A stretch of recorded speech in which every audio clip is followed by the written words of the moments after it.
Awal baru mana kana deh kan. Friend, gaji gudang itu bahasa. Gaji beredar itu bahasa. Bas mana kana. Namni mereka kawai tas kesa nada lagaga itu. Mana kana itu. Mana kana. Ini mungkin ya itu.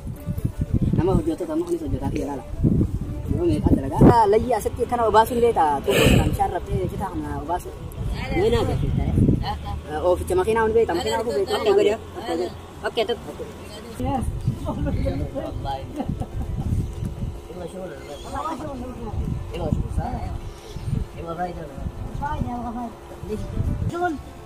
Okay na.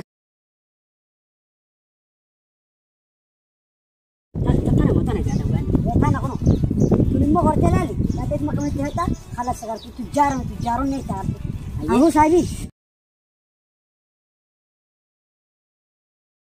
Itu mana kiri? Akan mati lal, nama tujaran lal. Nama tujaran mana kalau mati.